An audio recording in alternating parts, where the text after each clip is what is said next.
Hello all, welcome to ETV special program. In today's episode we are here at ETV New Complex, the state of art which is found around Shagole. Here today ambassadors of Ethiopians drawn from different parts of the world came and paid a visit to the new complex of ETV. In connection with this and other bilateral relation questions and diplomatic points, I met Ambassador Fitsum Marega, Ethiopian ambassador to Canada, Ambassador Hiru Zemene, Ethiopian ambassador to Belgium, Ambassador Almayo Tagonu, Ethiopian ambassador to Russian Federation. I met them and raised several questions in connection with new complex of ETV and other diplomatic questions with their concerned countries. Stay tuned. I am Mugaye Mulana. Thank you very much indeed.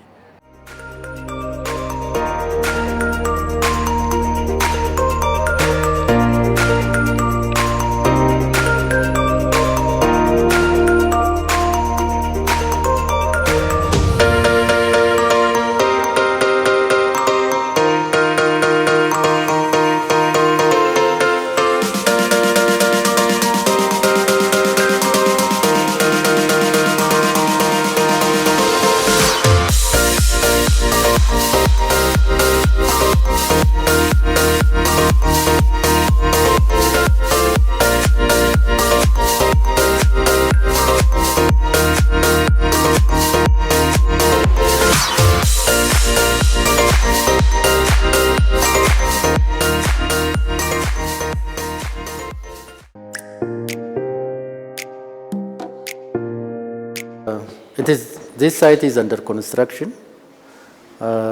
It is good that having all activities on one place that will help the company's duty in the future. For me, it is very interesting since the site is under construction. It may not give you the whole picture of the construction. Anyway, it is an excellent thing that this complex will serve the purpose of the company. I'm very pleased to see this magnificent facility, well equipped, and I think it fits to the vision that it has, and also I think this is a kind of facility that Ethiopia deserves. I've seen, by the way, I had an opportunity to visit BBC when I was studying in Manchester. They have, a big facility there. I also had an opportunity to visit CNN in Atlanta, their headquarters. I think compared to those facilities, this one has another advantage in terms of the ecology, the spacious space you have, and also the forestry, the playing grounds. All the facilities. This is amazing. I've never seen such kind of. Everyone needs to visit this. Okay. It was a great pleasure to be here at the new compound of the EBC, Ethiopian Broadcasting Corporation. I see the facility will create a better environment for the journalists to engage in a very fruitful way in their daily tasks, because I see beautiful studios being built and also enough space for your activities, and new technologies being built in means a lot for the journalistics activity. In addition to that, I see also you are maintaining history here, because you are, I see, building a new museum which will display how the Ethiopian television has reached over the years. So this is quite encouraging. And I also saw it has become a general trend in the city, in the country, that whatever we do, we need to also consider greening, protecting the environment, and creating a healthy working condition. So I was very much impressed with small, vegetable farms that you have created here. You have done a little bit of animal husbandry and also aquaculture. You have created your own pond. I don't know where the water comes from. I think it's from underground. So this is quite impressive. So, in general, I think the culture here in Addis, I would say in Ethiopia also is changing in a way that we are focusing on beauty. We have a wonderful, climate in Ethiopia. It can grow anything in the world, and then we are focusing now in beautifying things, helping ourselves in creating a conducive working environment, and then also focusing on food self-sufficiency and creating a healthy, society, because having our own, our own intakes within our compound for our refreshments, for our cafes, and then also maybe supporting the neighborhood, displaying this kind of culture to the neighborhood is also quite important. So I was quite impressed with what I have seen here. As you know, Ethiopia and Russia, they have a long-standing diplomatic relation. The diplomacy between the two countries is a very healthy relation. It is all-weather good diplomacy between the two countries. Russian Federation government assisted, supported us during our difficulties in the future, in the past, especially during the challenges that we had. They supported us at the United Nations Security Council with regard to the situation in Ethiopia and with regard to the GERD issues. Russian government always supports us. They assist us. Their diplomacy based on principled diplomacy. This gave us a lot. This gave us a lot of benefits. So we have to keep this healthy relation. First of all, I'm delighted to find a very strong relationship that existed, between the two countries. Ethiopia and Canada, the leaders have been exchanging their views. In the last, for example, 2 years, our Prime Minister, Excellency Abiy Ahmed, and Prime Minister Trudeau had around 7 telephone conversations over 2 years. Since I arrived twice, this shows the relation is at a higher level, and also the relation between the two foreign ministries and people-to-people relation is very strong. We have very active diaspora, mainly in Toronto and in other provinces as well. So they have contributed to strengthen our bilateral relations. So I may say, I can say that I'm lucky to work in Canada, which has already existing a very good relationship. So far, I had 2 town hall meetings with Ethiopians in Canada, first in the capital, Ottawa, and also recently I had another very productive meeting in Toronto. They are very engaged. They know what's going on in the country. They are happy on some issues, very unhappy on others. They have issues, concerns, so highly engaged. They even have, they even sent me with some questions. So I'm very happy to work with them, and I'll continue to strengthen that.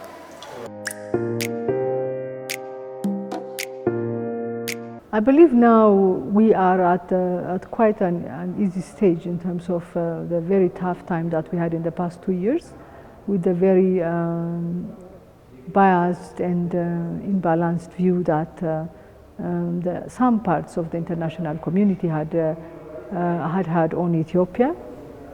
We've tried all we can to change that image by engaging the media, engaging important personalities, and sending the right message across. We've been doing that continuously, and I believe we have won friends and have tried to influence people. I think that's the most important task of a diplomat. But the most important thing is what's being done in our country locally and what we can project. And the peace agreement was quite important. So the fact that we have reached into this agreement will give us a better avenue to rebuild the relationship, to mend links, and to re-engage partners, to strengthen the existing cooperations. In the European Union, we believe that through the engagement that we are heading on, we will revitalize our strategic partnership.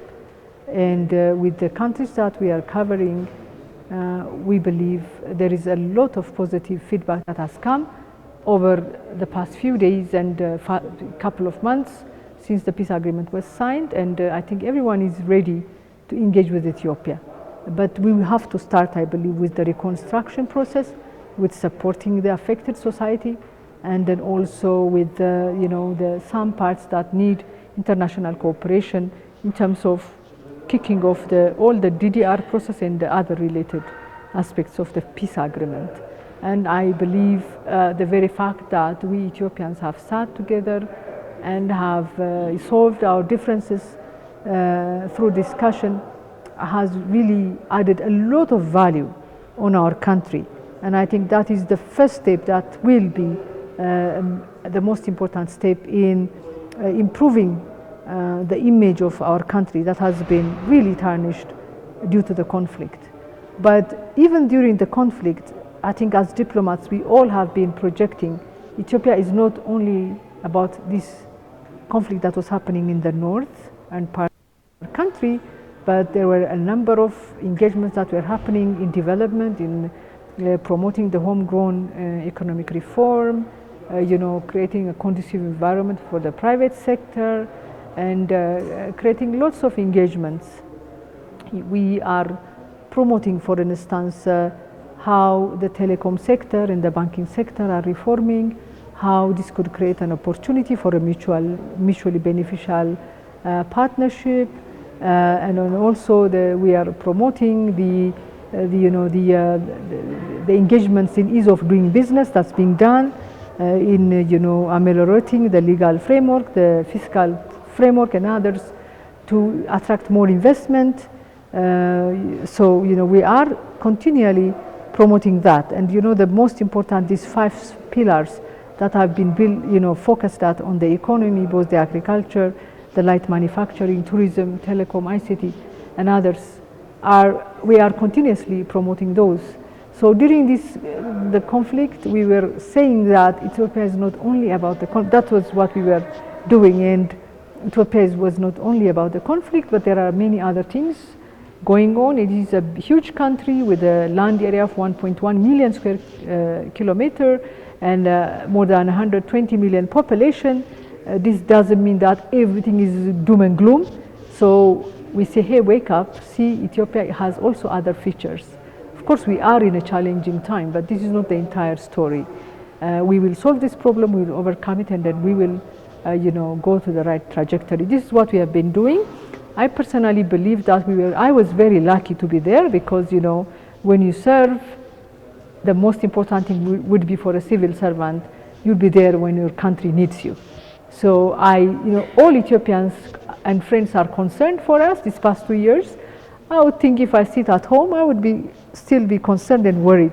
But I'm glad I was at the diplomatic war front. I've been battling with the media. I've been battling with trying to you know, not me only, but all my colleagues in the embassy, and also, you know, the ministry, to send across the right story and tell the right story to the world and show what Ethiopia is and then where we are heading to. And every country faces a stumbling block in their times. This is where we were, and then we will overcome it. So this was the continual message that we were sending, you know, trying to clear the mist, the negative stories, and then show, you know, that Ethiopia could come out of this. And I think that was a great opportunity for me as a diplomat. I think everybody is doing its best. I mean, we've been under pressure. The pressure was mounting, and we tried our best based on, I mean, the resources, the way we were equipped. We could have done better, but still, I leave, you know, the evaluation to others. When you see the engagement, engaging with different government offices, engaging with the diaspora, engaging with elected officials, the task given to us compared to the resources in terms of human resources, financial resources, not comparable. But we've done our best. We'll continue to do so. We'll leave the evaluation to others. Thank you.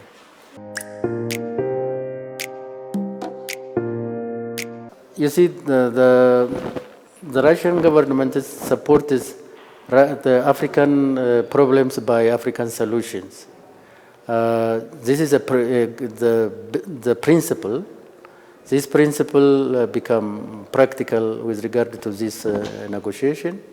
The Russian government supports the peace negotiation. I think this practice has to continue in other areas, in other parts of African countries. It is a big deal. It is a big achievement. It will give a good model for other countries. First of all, Ethiopians here in Ethiopia and in the diaspora and friends of Ethiopia are highly relieved because of the peace agreement. Ethiopia deserves peace. We need peace. We need to work on, you know, developing our people. And when we see how we reach into this agreement, African Union contribution is very high, and the government of Ethiopia, since the beginning, has been committed to the peace. And what we see now is the commitment of the governments implementing. It has been the wish of the government, and that's what we have seen under the auspices of African Union. So, yes, there were other international peace brokers who wish to be involved. There are other countries, individual countries like the US, the Canada, some European countries, or EU as an institution. But we need to strengthen our own African mechanism, which understands the culture, which understands we share our future. And I'm not saying other partners don't have a positive impact in the process, but they can still do through the African Union, and that's what we're witnessing. So Canada has been from the beginning encouraging the government to reach into peace agreement. That was their only wish, as far as I know. And from the contacts I have so far with the Ministry of Foreign Affairs, different senior officials, as well as some parliament members who are very involved on the issue because of some TPLF supporters in the diaspora, some Ethiopian peace supporters in the diaspora. They are aware and active, and some of them were even drafting some bills, some against the government, some trying to push the government to reach into further before it was reaching into agreement. In a way, it's also a local issue. People who vote their representatives have all the right to ask. And when we see the human rights issue and the humanitarian issue, these are not only a local issue, these are international issues. Ethiopia is a signatory of a UN convention about human rights. So people everywhere should be, their rights should be respected and should have access to humanitarian assistance. So whenever different media outlets raise issues of concern somewhere in the world, as was the case in in Ethiopia, in Tigray, in Amhara, in Afar, in some parts of Wallagga, in other regions as well. Whenever there are some concerns of human rights or humanitarian issues, could be due to conflict or natural calamities, they cannot keep quiet. Sometimes we say, why do they bother? No, it's also a local issue for them, because as part of the global community, we've signed and we have to respect that. And due to that, their constituencies ask them to somehow get involved and resolve. So because of this issue, they cannot keep quiet, they cannot leave it to us. They have to at least show to their constituencies that they are doing something, or genuinely do something.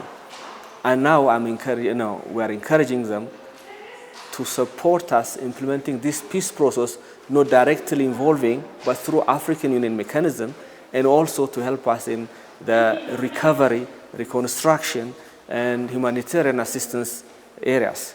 So Canada has been committed and now also revisiting the package, what they can do to help us, and we are working on that.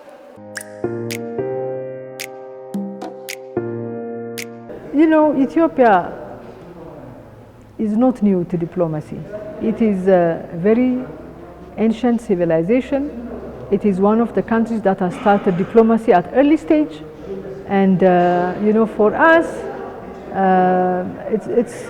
it's quite natural to engage. Well, relationships have their own low ebbs and high ebbs. So during the conflict, some relationship might have gone to low ebbs, but due to the diplomatic engagement, but most importantly due to the fact that Ethiopia has projected to the world that it could overcome its own internal conflict through the support of the right regional mechanism, the African Union. This has also created its own respect and stature that Ethiopia should be in, at its right place. It has come back to its right place in terms of image. These things happen in the world. Every country has these problems. We see conflicts over trade, conflicts over security issues, conflict about culture. Every country passes through this. The most important is that we overcome it. And the most important lesson, I believe, is that you have to be stronger internally. You have to solve problems. Then everything is easy. And I believe no partnership can ignore a country like Ethiopia in our sub-region, because in terms of population, in terms of history, in terms of its geostrategic significance, in terms of its diplomatic contribution over the years, it's quite necessary that countries need to engage with Ethiopia, and Ethiopia also needs to engage with different partners. So I think that's what we have said. We have come out of the challenges, and that the most important thing for me is that we've made it through our own efforts and through the support of the African Union and many other partners. So the most essential principles of the United Nations, the principle of subsidiarity and complementarity, has been implemented in its true colors by us trying to solve our own problems and engaging first and foremost the regional body, the African Union. I believe that is what has really created a good stature for the country. I mean, I say Ethiopian government is very committed to the peace process.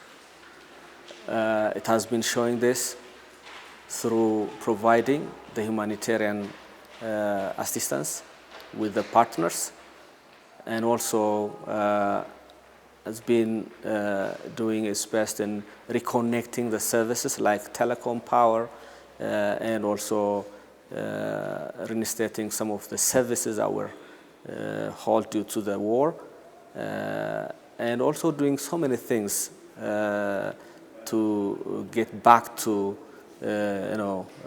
better. And when we see TPLF, we hear some mixed messages. So those who say they wish peace to Ethiopia, my message is encourage both parties to get into the implementation as quick as possible. We should respect this peace agreement. They should not give unnecessary signals to TPLF in whatever means. They should encourage. The government is already committed, but they should encourage TPLF to respect. By now, as per the agreement, they should have disarmed, but that hasn't happened. So we hope they will understand the importance of peace to the people of Ethiopia, including the Tigray region, the Amhara region, the Afar region, who are very affected, mostly affected. So that's my message. Thank you. Well, viewers, this is all about our today's special program. Until I come yet with another topic and issue next time, have a nice time and stay tuned with other programs of ETV. Thank you very much.